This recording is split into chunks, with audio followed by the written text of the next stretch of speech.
So here we are with another lecture video in philosophy and film.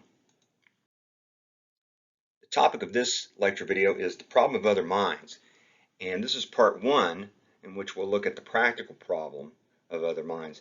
We'll see how the problem arises and how it shows up in different areas of life, and also in narrative fiction like films, movies, novels, etc., how it shows up there.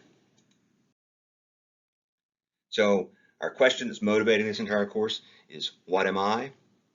And what is human nature? What does it mean to be a human person? So that's the question we're always thinking about as we move through this course. That's our background thought. So if we saw this cartoon picture, we might wonder what it's thinking. And we don't know. Of course, in cartoons, we have what we call a thought balloon, which would have words in it, would tell us like what the pigeon was thinking.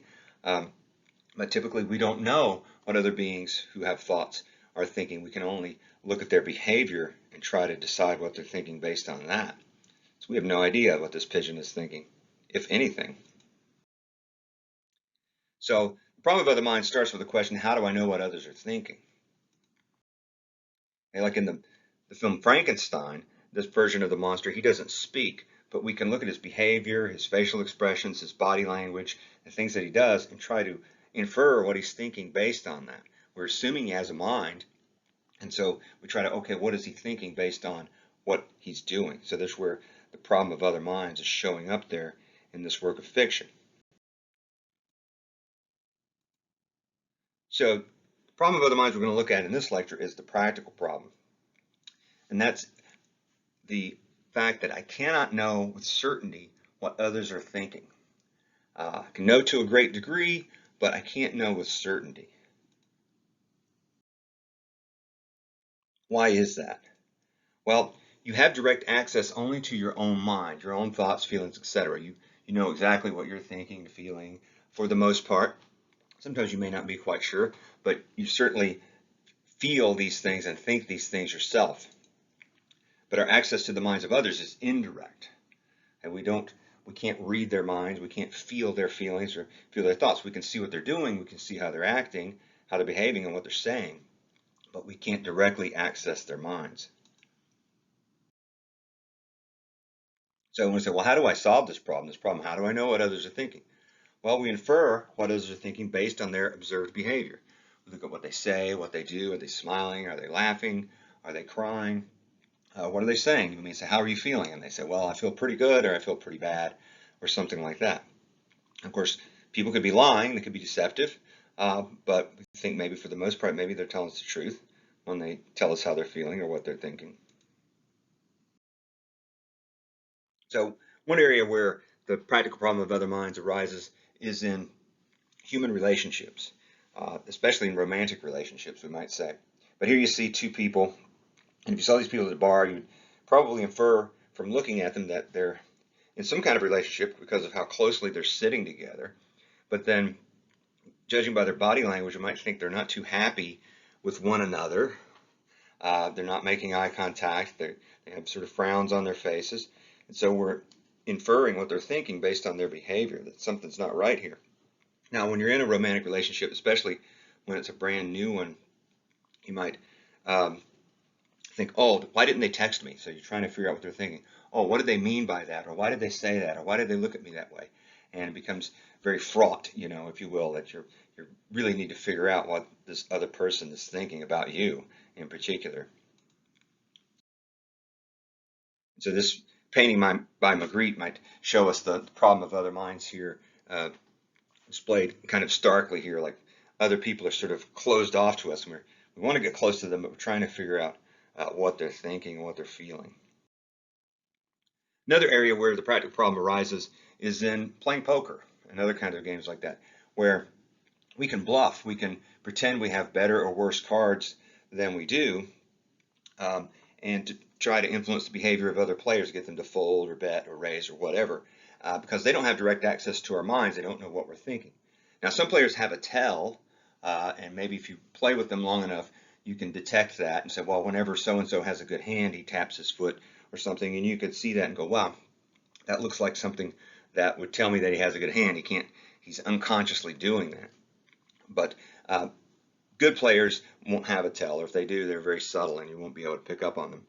Now here, these players are cheating. Of course, they can cheat because, again, the other players can't read their minds, don't know that they're cheating. They might infer from the way the game turns out that they're cheating, but since they can't see them cheating, they don't know what they're thinking, since they don't have direct access to their thoughts. Now, another area where the practical problem arises is in police interrogation. They say you have a suspect you brought in, or maybe a person of interest, maybe someone who knows something about a crime or is involved in a crime, and you want to question them. You're not sure if they're telling the truth. You don't have direct access to their thoughts, so you try to ask them questions in a certain way to get them to maybe slip up if you think they're lying, or look at their body language. Like when you ask them a certain question, do they do a certain thing that is, coordinates with lying? And so, well, he won't make eye contact when I ask that question, or he's sweating or something like that. Of course, being interrogated by the police can be a nerve-wracking experience in general, so everybody would probably be nervous when being interrogated by the police. But one thing they do is that you can have cameras, and you can have observation mirrors where you have one person asking questions, the other person just observing the suspect to try to see the body language, to try to infer what they're thinking and that they might be lying based on what they're doing. Now, some people might say, well, we could solve this problem with a lie detector test, but a lie detector actually just looks at more subtle unconscious behavior like blood pressure, heart rate, changes in breathing, things that are out of our control but are still behaviors of our body. Okay, that's what we mean by behaviors. Some you can control and some you can't. But still, you're not seeing thoughts. And lie detectors aren't admissible in court because they're famously unreliable.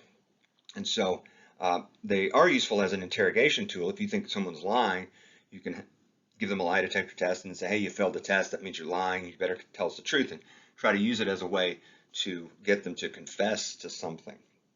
But otherwise, the lie detector test is pretty useless as a way to read minds, if you will. So those are all ways in which the problem of other minds arises in daily life, and that's the practical problem we're looking at. Another area is in drama, and by drama we mean any sort of narrative fiction, film, play. It comes from the idea of plays, which are called dramas, television shows, books, etc. And the idea is that it's a situation in which the audience knows more than one or more of the characters in the story. And that creates drama because we're thinking, well, there's two characters in a room and they don't know there's a bomb under the table. That's very exciting, right? In a film, we see that kind of thing. Or where one character thinks one thing, another character thinks another thing, and we know what the truth is, but we know that they don't know exactly. And so we're seeing this interaction between them. It creates a lot of tension, and again, the kind of drama we like in that sort of entertainment. Okay, here, a very famous use of dramatic irony that makes use of the practical problem of other minds is in this poster from the film Jaws about the shark attack on the beach. And of course, the swimmer doesn't know there's a shark coming up towards her. We, the audience, do. The shark knows, presumably if sharks know anything. And so, wow, we know more than the characters in the story know, and that creates a lot of drama here because, like, wow, she doesn't know she's getting ready to be a shark's dinner. In the film The Dark Knight Rises, see here we have a situation in which we know that the character on the left, Bruce Wayne, is actually the Batman, whereas Selina Kyle, the woman on the right, does not know. And so they're discussing things that may have to do with this. Of course, there's masks. She's wearing a mask and he's not, which is interesting, sort of additional irony on top of that. But she's also Catwoman. But there's a situation here in which we know more than some of the characters in the story know, and that creates more drama and more irony and other sorts of things like that, and sort of dramatic tension that can make a story pretty exciting. Okay, so that concludes this video lecture on the practical problem of other minds.